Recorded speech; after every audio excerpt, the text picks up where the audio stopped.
I was sitting in third period chemistry, wondering if I could pass the midterm, when my teacher, Mr. Miller, suddenly leaned over my desk. He didn't hand me a graded test. He pressed a heavy leather satchel into my lap and whispered, "Keep this hidden and do not let anyone from the front office take it. I'll be back."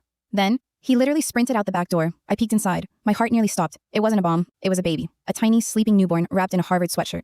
"Oh my God," my lab partner Sarah gasped. "Is that a real human?" Before I could answer, the classroom door swung open. It was the vice principal, looking absolutely frantic. "Has anyone seen Mr. Miller? Or a specific piece of school property he might have taken?" I pulled my hoodie over the bag. My whole class saw it, but nobody said a word.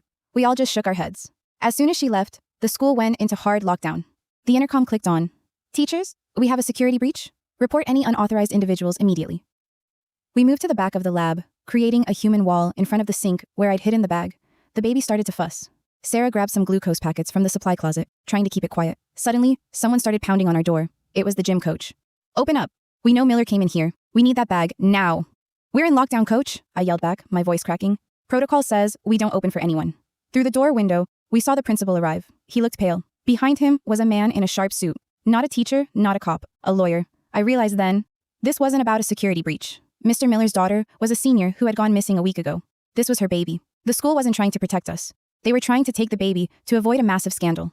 "The baby's life is in danger," a voice whispered from the hallway. It was Mr. Miller, hiding in the shadows of the vents.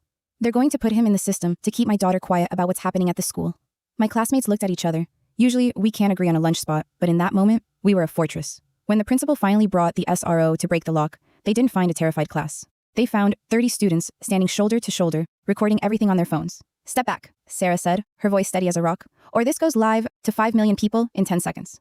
They backed down. Mr. Miller's daughter is safe now. And that baby? He's the unofficial mascot of the class of 2025. Sometimes, the rule breakers are the only ones doing the right thing.